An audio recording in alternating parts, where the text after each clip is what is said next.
ओ, ओ, ॐ सहना भवतु सहनौ भुनक्तु सह वीर्यं करवावहे तेजस्विनावतीतमस्तु मा विद्विषावहे। ॐ शान्ति शान्ति शान्तिः।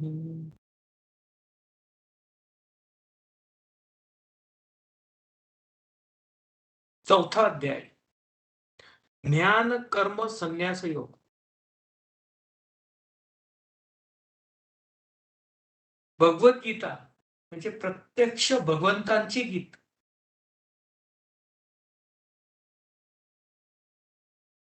या गीताद्वारे, या गीतेद्वारे भगवंतांनी मानवतेला उपदेश दिलेला आहे.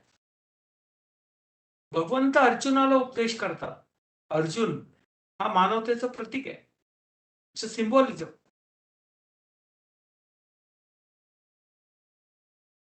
भगवंत संपूर्ण मानवतेला हा उपदेश करत आहे. किती वर्षापूर्वी केला, कधी केला, हजारो वर्षापूर्वी केला असेल, कोणालाही माहित नाही. परंतु आज सुद्धा हे भगवद्गीतेचं तत्वज्ञान जगामध्ये जसंच्या तसं लागू पडतं. No amendments are required.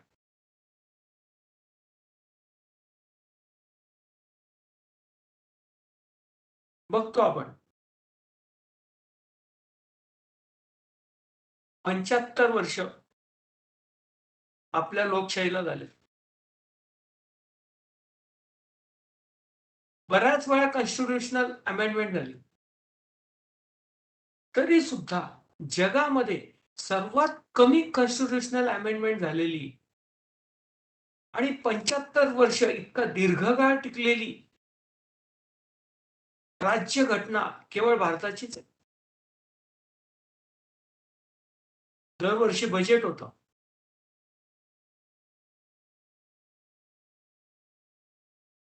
Government of इंडियाने देशाला नियंत्रित करण्यासाठी अनेक नियम बनवलेले आहेत. दरवर्षी कोणत्या ना कोणत्या नियमामध्ये काही ना काही बदल केला जातो. तो बदल करून सुद्धा काही दिवसांनी परत ऍडिशनल नोटिफिकेशनद्वारे परत बदल करावा लागतो.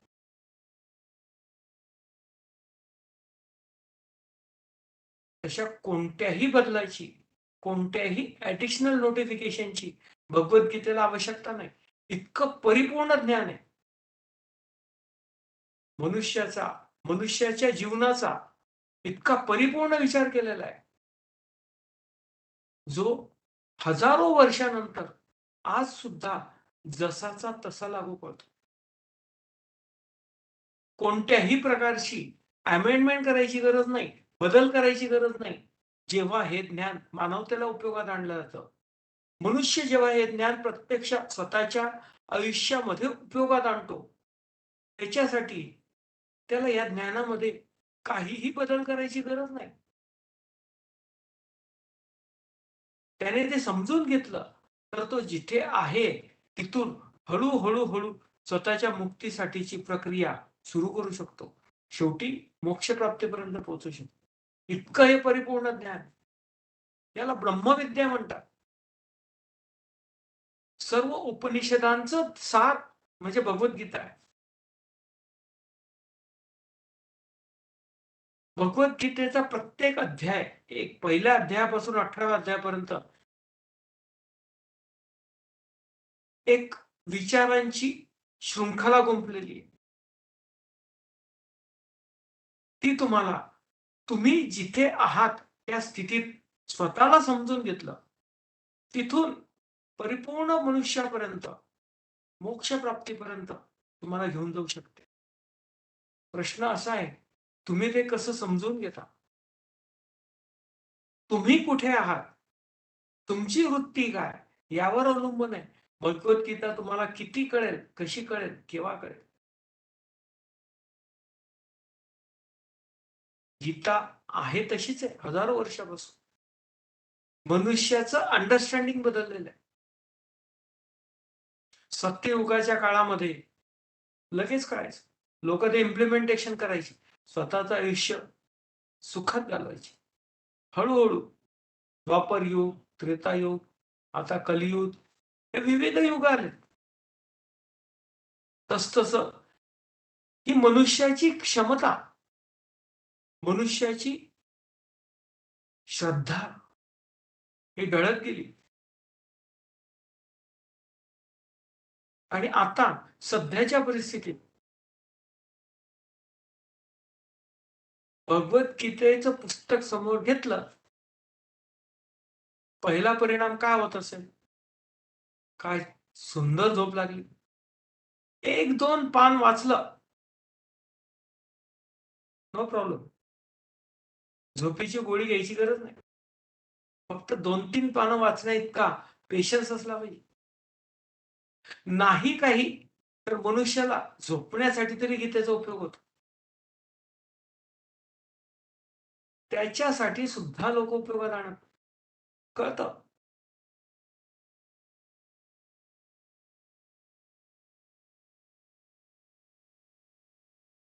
झोपेसाठी याचा उपयोग होतो, तर इतर गोष्टीसाठी तर होतच असेल. जसजसं तुमची ज्ञान ग्रहण करण्याची क्षमता वाढते, तुम्ही ह्या गीतेच्या ज्ञानाच्या सानिध्यात येतात, तसतसं तुमच्यातली मॅच्युरिटी वाढते, परिपक्वता वाढते. तुम्हाला सत्य कळतं. तुम्ही जगामध्ये त्या सत्याचं आचरण करण्याचा प्रयत्न करा. पहिला अध्याय अर्जुन विषाद घेऊ. म्हणजे स्वतःचा विषाद, स्वतःच्या भावभावना, स्वतःचे विचार, स्वतःचं आचरण तपासून बघा. आपल्या मनामध्ये जो विषाद आहे, तो बाहेर काढा. तो आपल्या गुरुच्या समोर ठेवा. त्यापासून मुक्ती प्राप्त करा. तो जेव्हा तुमच्यातून बाहेर येईल, तुमच्या मनामध्ये असलेल्या शंका, कुशंका जेव्हा पूर्णतः नष्ट होतील, तेव्हा तुम्ही तुमच्या गुरुला शरण जा. त्यानंतर गुरु जो पण उपदेश तुम्हाला देईल, तो उपदेश तुम्ही ग्रहण करू शकाल. स्वतःच्या आयुष्यामध्ये उपयोगात आणू शकाल. ते ज्ञान तुमचं होईल. तुम्ही ते आत्मसात कराल. जगामध्ये उपयोगात आणा. हे ज्ञान इतकं शुद्ध आहे. कशासाठीही उपयोगात आणा. इच्छापूर्तीसाठी उपयोगात आणा किंवा इच्छेपासून मुक्त होण्यासाठी उपयोगात आणा. उपयोग कोणताही करा, कसंही करा. हे ज्ञान तुम्हाला यशप्राप्ती मिळवूनच देईल. 3 C's of success. Concentration, consistency, cooperation. या ज्ञानाने हे तिन्ही सी तुमचे वृद्धिंगत होतात.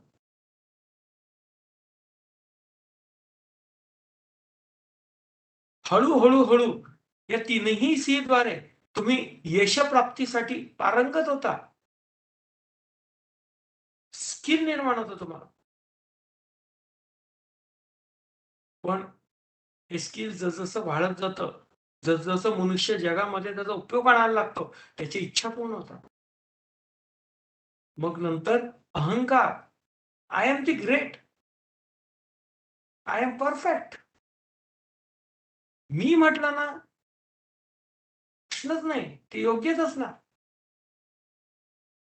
अहंभाव, अहंकार तो निर्माण होतो. अहंकाराने मनुष्य जगात कर्म करतो, हे ज्ञान वापरून. पण पुढे अर्जुनासारखी स्थिती कधी ना कधी येतेच.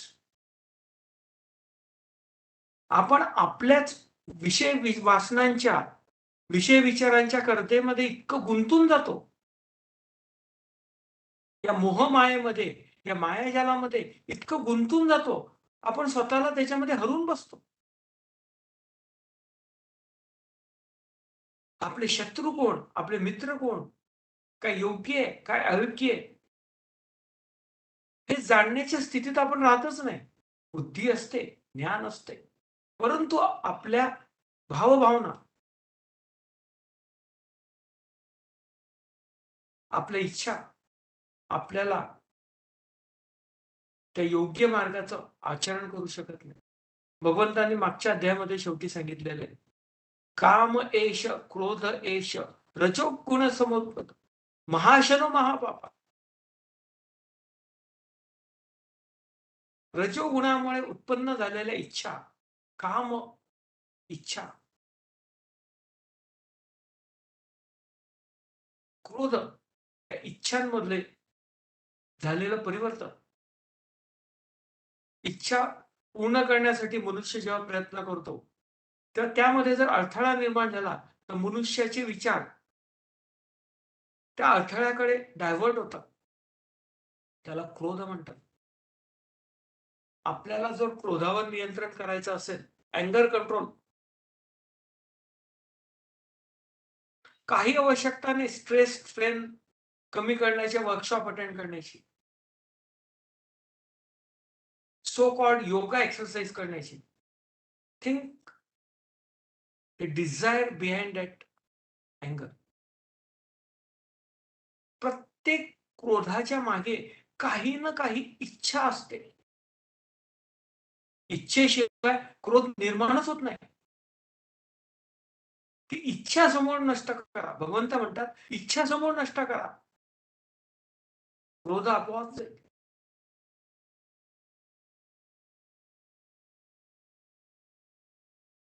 महाशनो महापापा. इच्छाच महाभयंकर आहेत, महापापी आहेत. त्याच तुम्हाला या मायाजालामध्ये, या जगामध्ये गुंतवतात. तुम्ही या मायाजालामध्ये हळू हळू गुंतता. तुम्हाला कळतही नाही, कधी तुम्ही त्याच्यामध्ये पूर्णतः डुंबून गेला.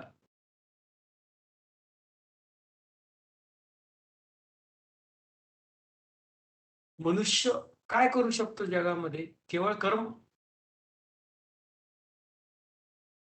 या शरीर, मन आणि बुद्धीद्वारे जे पण काही केलं जातं, त्या सर्व गोष्टींना कर्म म्हणतात. प्रत्यक्षपणे, अप्रत्यक्षपणे, जाणतेपणे, अजाणतेपणे. तुमची शरीर, मन आणि बुद्धी सतत कार्यरत असते. तुम्हाला कळत असतं, नसतं. पण हे कार्य घडतच असतं.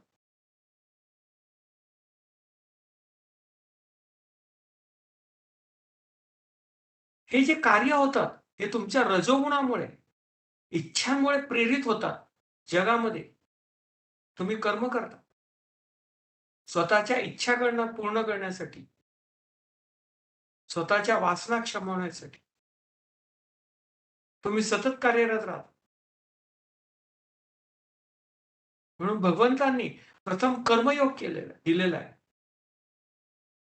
कर्म कोणतं करायचं हा प्रश्न मनुष्य सोडून इतर कोणत्याही प्राण्याला नाही. साधं कारण आहे. इतर प्राण्यांना बुद्धीच नाही. वनस्पती, प्राणी, इतर सजीवांना बुद्धीच नाही. बुद्धी केवळ मनुष्यालाच आहे. कर्म निवडण्याचं स्वातंत्र्य केवळ मनुष्यालाच आहे. म्हणून केवळ मनुष्यालाच कर्म कसं कळावं ही शिकण्याची आवश्यकता. इतर प्राण्यांना नाही, कारण त्यांचं आयुष्य हे प्रीसेट आहे.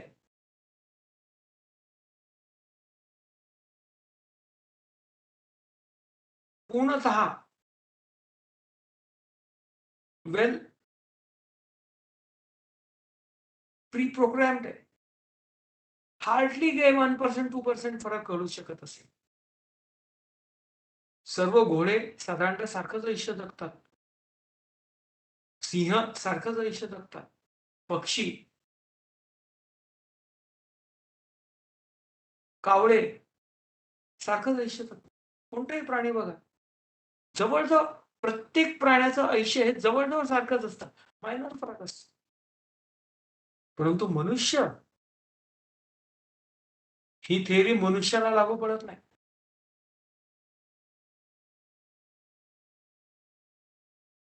केवळ मनुष्यालाच देवाने बुद्धी दिलेली आहे. कशासाठी? कर्म निवडण्यासाठी. योग्य काय, अयोग्य काय, चांगलं काय, वाईट काय हे जाणण्यासाठी बुद्धी दिलेली आहे. आणि आपण ती कशासाठी वापरतो? आणि ते जाणल्यानंतर सुद्धा, कळल्यानंतर सुद्धा त्याचं आचरण करण्यासाठी काय करतो? त्या कळण्यासाठी सुद्धा बुद्धीचा उपयोग करा आणि कळल्यानंतर वळण्यासाठी सुद्धा बुद्धीचा उपयोग करा.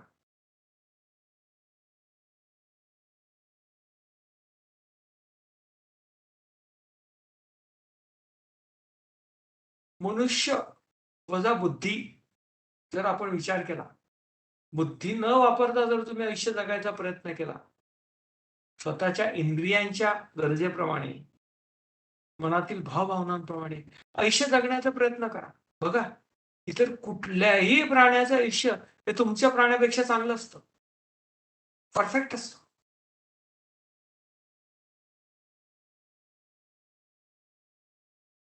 Because those are pre-programmed by birth itself.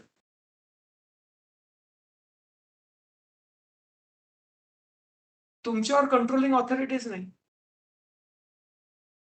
जगातली तुमची कंट्रोलिंग ऑथॉरिटी म्हणजे तुमची बुद्धी.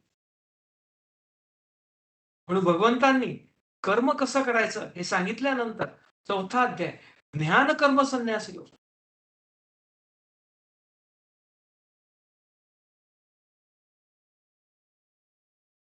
योग म्हणजे प्रोसेस, पद्धत. ज्ञान कर्म संन्यास योग, कर्म संन्यास प्राप्त करण्याची पद्धत, तिचं ज्ञान म्हणजे ज्ञान कर्म संन्यास योग. कर्म करत असताना संन्यास प्राप्त करण्यासाठी आवश्यक ज्ञान या अध्यायात दिलेलं आहे. ज्ञान कर्म संन्यास योग.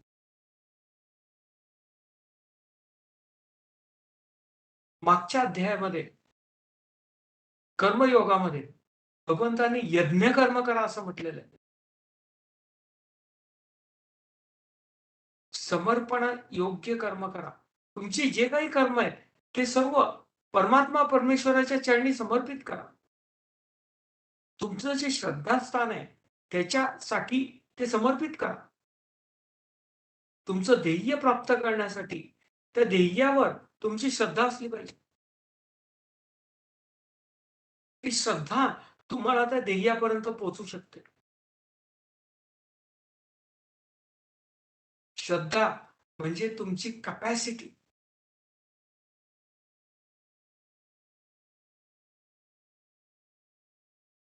कशाची?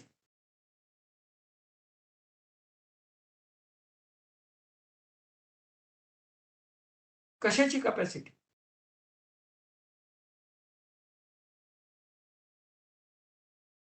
तुमच्या शरीर, मन आणि बुद्धी ही भौतिक संसाधने आहेत.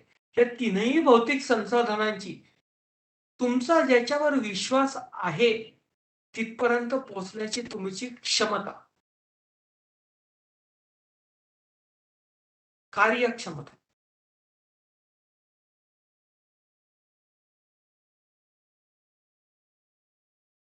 ही तुमची श्रद्धेवर ठरते.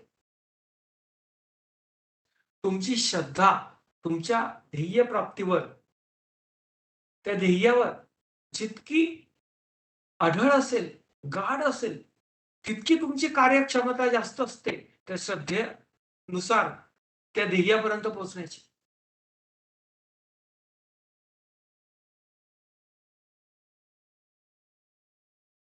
भगवंतांनी योग्य कर्म करण्याचं तंत्र आपल्याला मागच्या अध्यायामध्ये दिलं. ते योग्य कर्म करत असताना मनुष्य प्रथम जगामध्ये इच्छायुक्तच कर्म करतो. कारण प्रत्येकाला वासना आहेत, इच्छा आहेत. ते पूर्ण करण्यासाठीच कर्म करतो. परंतु कर्म करत असताना त्या कर्म करण्यामध्ये गुंतू नका. कर्म करत असताना त्या कर्माशी आसक्त होऊ नका.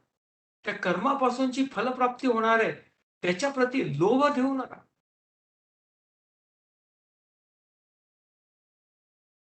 म्हणजेच तुम्ही स्वतःच्या कर्मांच्या प्रती विरक्त व्हा.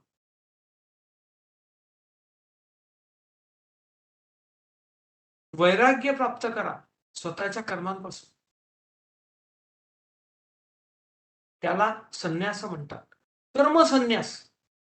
जे कर्म करत असताना कर्मांपासून मुक्त होणे, विरक्त होणे. स्वतःमध्ये वैराग्य विकसित करणे स्वतःच्या कर्मांबद्दल. कर्म करणे हे कशात करतात, कसं कर्मयोगात दिलेल्याप्रमाणे, मागच्या अध्यायात दिलेल्याप्रमाणे कर्म करणे आणि कर्म करत असताना त्या कर्मांच्या प्रती आसक्त न होणे, कर्मफलांच्या प्रती लोभ न बाळगणे.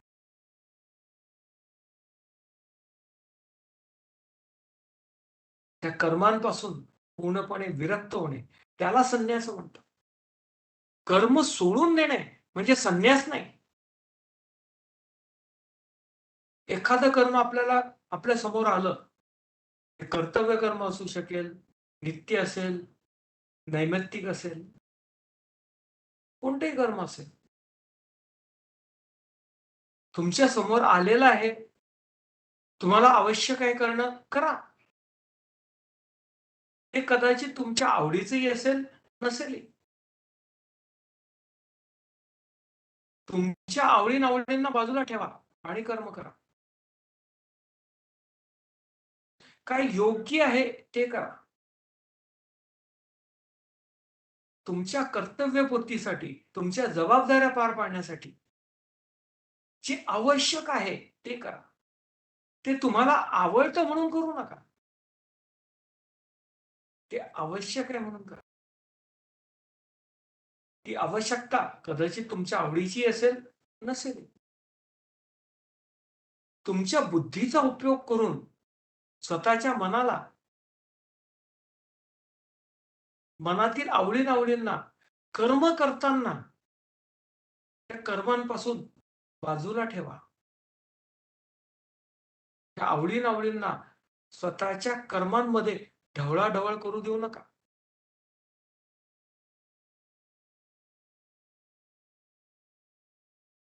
कसं करू शकता? स्वतःची बुद्धी वापरून, ज्ञान प्राप्त करून, प्राप्त ज्ञानाचा उपयोग करून तुम्ही हे प्राप्त करू शकता. हे वैराग्य प्राप्त करू शकता. ज्ञान कर्म संन्यास योग.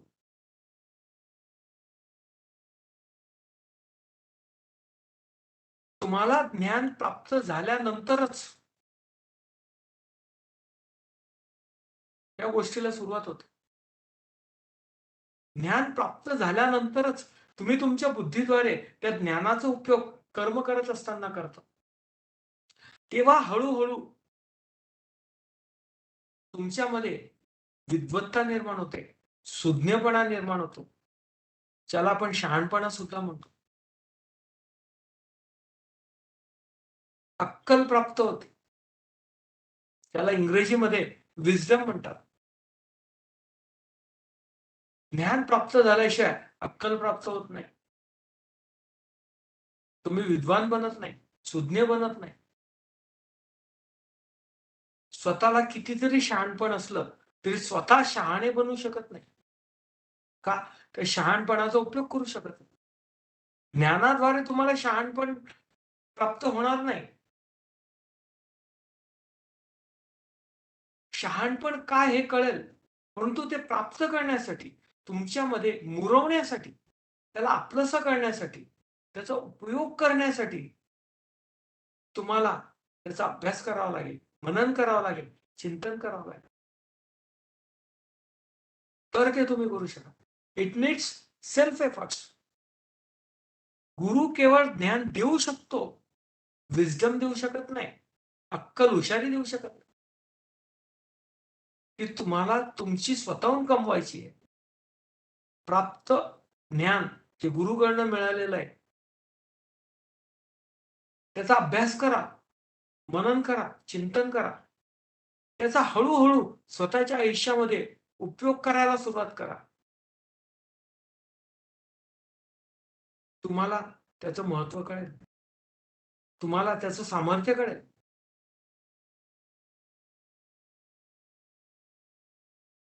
ते ज्ञान तुम्ही आत्मसात करा.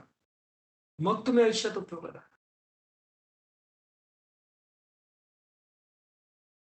गुरु ज्ञान देतो. मग साहजिकच आपल्याला प्रश्न पडतो, मग कोणता गुरु चॉईस करू मी? गुरु तर खूप आहेत.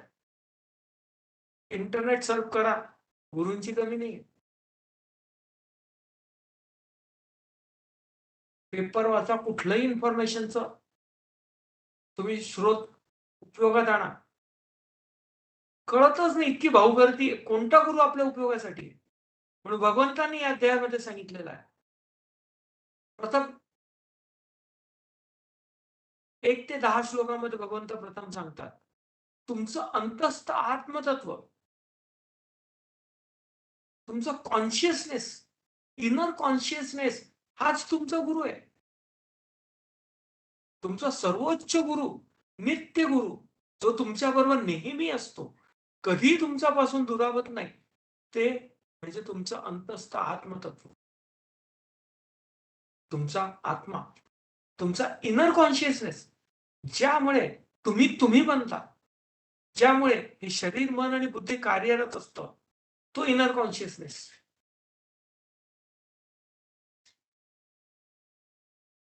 तो तुमच्यामध्ये,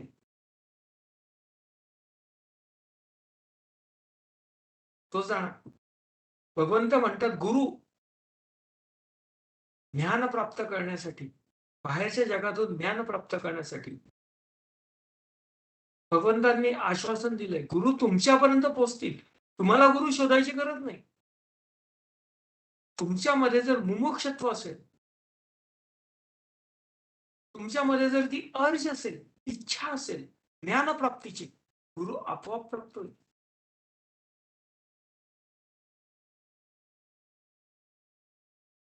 आता माहिती आपल्याला इंटरनेटमुळे सहज प्राप्त होते. गुगल, आपण बऱ्याच वेळा बातम्या वाचतो.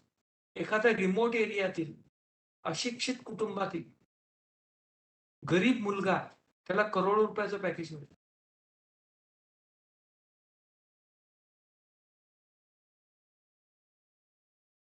त्याच्या बुद्धीची व्हॅल्यू जगाने केलेली आहे. याचा अर्थ त्या दुर्गम एरियामध्ये राहून सुद्धा कोणीतरी गुरु त्याला मिळाला, त्याने ज्ञान प्राप्त केलं आणि त्या स्तरापर्यंत पोहोचला.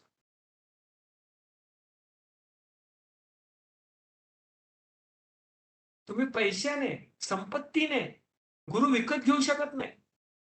जर खरोखर तुमच्यामध्ये मुमुक्षत्व असेल, तुमची ज्ञानप्राप्तीची इच्छा असेल, गुरु आपोआप ज्ञान प्राप्त तुम्हाला देईल.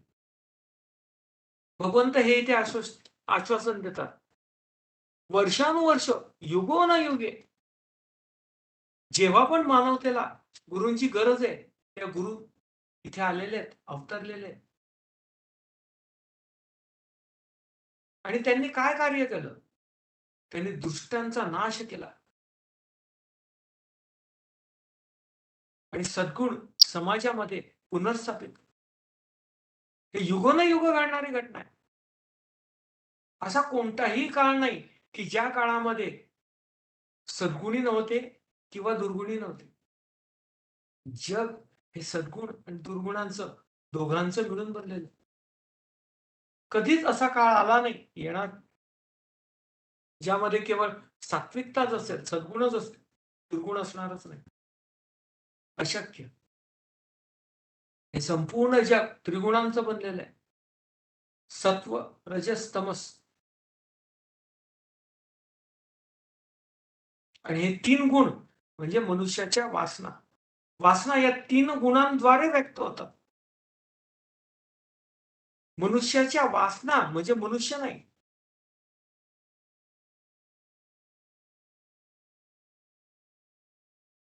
मनुष्य म्हणजे material plus spirit. Human equals material plus spirit.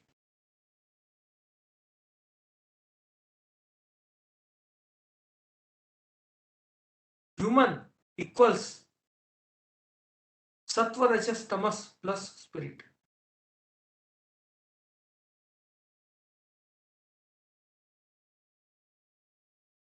असं जर आहे तर मग मनुष्य ज्या गुणामुळे कर्म करतो त्या कर्मांचा आणि या आत्मतत्वाचा काय संबंध आहे?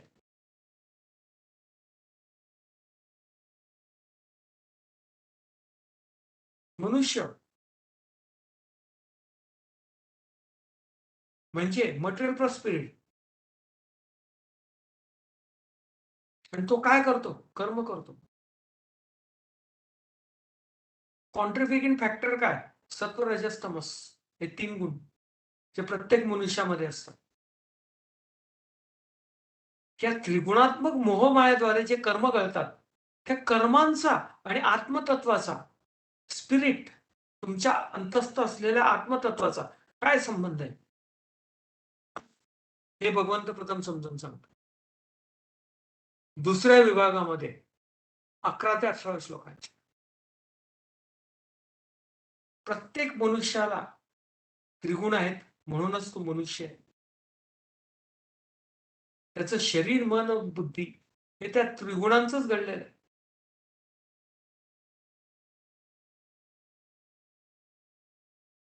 कोणत्याही कर्मांचं मूळ हे अंतस्थ आत्मतत्व आहे. कसं? हे शरीर, मन आणि बुद्धी तुमचे त्रिगुण याद्वारे तुम्ही कर्म करता. परंतु या अचेतन आहेत जोपर्यंत आत्मतत्व त्याच्यामध्ये वास्तव्य करत नाही.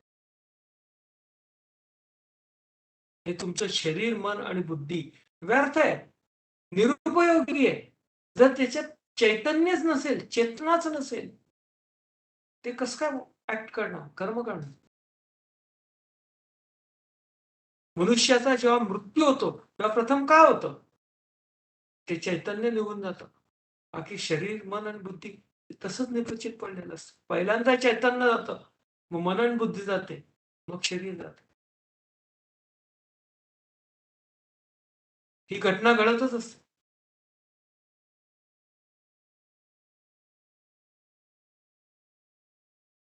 जे आत्मतत्व ज्यामुळे हे कर्म करतात, या कर्मांचा त्या आत्मतत्वावर कोणताही परिणाम होत नाही. आत्मतत्वामुळेच कर्म करतात. त्यामुळेच मनुष्य आहे. मनुष्य कर्म करतो. परंतु कर्म कोणतेही घडो, त्या कर्मफलांचा परिणाम अंतस्थ आत्मतत्वावर होत नाही. कोणतेही परिणाम असो, चांगला असो, वाईट असो, सत्कर्म असो, दुष्कर्म असो,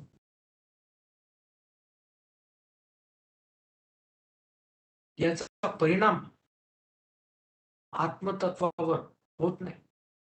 याचं कारण आत्मतत्वामुळे ते आहेत. त्याच्यामुळे आत्मतत्व नाही.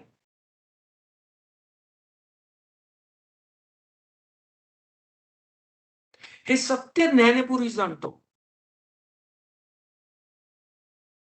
तो शरीर, मन आणि बुद्धी आणि अंतस्थ आत्मतत्व तुमच्यातील चेतना हे वेगळं आहे हे सत्य जाणतो आणि त्याप्रमाणे कर्म करतो. तो जाणतो हे शरीर, मन आणि बुद्धी कर्म करतं, आत्मतत्व करत नाही. म्हणून कोणतंही कर्म करत असताना जगामध्ये तो कोणतेही कर्म करो, तो त्या कर्माशी आसक्त होत नाही. कारण तो जाणतो कर्म हे गुणांमुळे होतात. अंतस्थ आत्मतत्वामुळे घडत नाही. त्याचा परिणाम काय होतो? ज्याला हे सत्य कळतं, ज्याला हे ज्ञान प्राप्त आहे, आत्मतत्व आणि कर्म हे वेगळे आहेत. आत्मतत्व आणि गुण हे वेगळे आहेत. तुमच्यातील चैतन्य तुमच्यातील देव, तुमच्यातील चेतना आणि कर्म, गुण हे वेगळे आहेत. हे सत्य जो जाणतो त्याला भगवंत आत्मज्ञानी म्हणतो. कारण तो अंतस्थ आत्मतत्व जाणतो. अंतस्थ आत्मा जाणतो.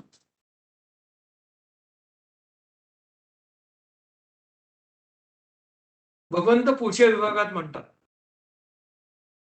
अशा ज्ञानी पुरुषाला त्याने कोणतं जरी कर्म केलं तरी तो त्या कर्मबंधनांमध्ये गुंतत नाही. कोणत्याही प्रकारे तो त्या कर्माच्या जंजाळामध्ये, कर्माची आसक्त न होता, त्याच्या कर्मफलांशी लोभ न धरता तो आयुष्य जगत असतो. आणि ते कर्म त्याला कोणत्याही बंधनामध्ये गुंतवत नाही. भगवंतांचा सांगण्याचा उद्देश हाच. अर्जुन समजतो, मी युद्ध केल्याने, मी या योद्ध्यांना मारल्याने त्यांच्या मारण्याचं पातक मला लागेल. मी त्यांना मारेन. त्यांच्या वधाला तो स्वतःला कारणीभूत धरत असतो. भगवंत सांगतात, हू आर यू? तू केवळ निमित्त मात्र आहेस.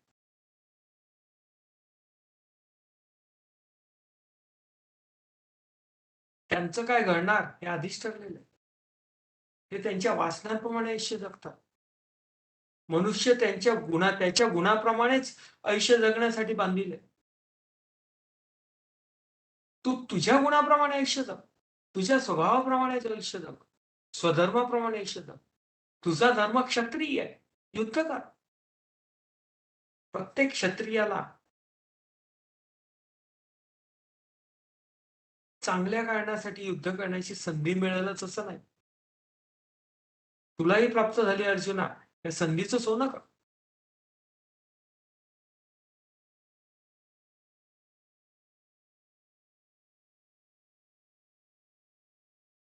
मोक्ष प्राप्त कर. युद्ध कर. स्वतःच्या राज्याचं संरक्षण कर. जनतेचं संरक्षण कर. समाजाचं संरक्षण कर. का? कारण आत्मतत्व वेगळं आहे आणि तू जेही कर्म करशील त्याचा आणि याचा काही संबंध नाही. त्यामुळे जे पण कर्म करशील त्याचं पाप पुण्य तुला लागणार नाही. त्या कर्माच्या बंधनामध्ये तू गुंतणार नाही. पण भगवंत इथे अर्जुनाला ज्ञान देतात. कर्म वेगळं आहे आणि तुम्ही तुमच्यामधलं चैतन्य तत्व हे वेगळे. हे तुम्ही कसं करू शकाल? म्हणणं सोपं आहे. कर्म करताना कर्मापासून आसक्त होऊ नका. कर्मफलाशी आसक्त होऊ नका. कर्माशी आसक्त होऊ नका. लोभ धरू नका. म्हणणं सोपं. पण कसं? भगवंतांनी यज्ञ कर्म सांगितलंय, समर्पित कर्म. पण ते कसं होईल? त्याच्यासाठी भगवंतांनी यज्ञ म्हणजे समर्पित कर्म ही व्याख्या आपल्याला दिलेली आहे. तुमचं कर्म समर्पित कसं होईल? जी प्रोसेस, तुमची कर्माची प्रोसेस ही पूर्णपणे परफेक्ट कशी होईल? भगवंतांनी या पूर्ण कर्माच्या प्रोसेसला 12 विभागामध्ये विभाजित केलेलं आहे. हे पुढे 25 ते 30 श्लोकांमध्ये दिलेलं आहे. सर्वात प्रथम तुम्ही काय कर्म करावा? सर्वोच्च ध्येय निश्चित करा. काय? मोक्ष प्राप्त करणे. आणि ते सर्वोच्च ध्येय प्राप्त करण्यासाठी तुमचं सीमित ध्येय निश्चित करा. जे सध्या तुम्ही काय करू शकता ते मुख्य ध्येय प्राप्त करण्यासाठी ते सीमित ध्येय निश्चित करा आणि मग जगाकडे जा. पहिलं कर्म काय? सर्वोच्च ध्येय निश्चित करणे. तुमच्या लाईफचं टार्गेट काय? मोक्ष प्राप्तीसाठी तुम्ही काय ठरवलेलं आहे? किंवा जगामध्ये तुम्ही काय ठरवलेलं आहे? तुम्ही काय बनणार आहेत? हे पर्यंत पहिल्यांदा ठरवा. त्यानंतर ते प्राप्त करण्यासाठी तुमचं लाईफ स्पॅन काय आहे? हा रफली डिसाईड करा. आणि त्या लाईफ स्पॅन मध्ये तुम्ही माइलस्टोन निश्चित करा आणि स्वतःचे गोल सेट करा. सीमित ध्येयनिष्ठ. आणि मग जगामध्ये जा. जगापासून तुम्हाला काय प्राप्त होतात? संवेदना प्राप्त होतात. कशामुळे? इंद्रियांपासून. म्हणून भगवंतांनी तिसरा यज्ञ दिलाय. तुमच्या इंद्रियांद्वारे प्राप्त होणाऱ्या संवेदनांना नियंत्रित करा. इंद्रिय संयमन म्हणजे प्राप्त संवेदना या तुमच्या मनामध्ये संपल्या पाहिजेत. त्या कर्मापर्यंत पोहोचायलाच नको. सत्य जाणा, त्या संवेदनांचा अर्थ जाणा, निरर्थकता जाणा. निरर्थक असेल प्रॉफिट. त्या कर्मापर्यंत जायलाच नको. It means perception must end with perception. It should not be converted to action.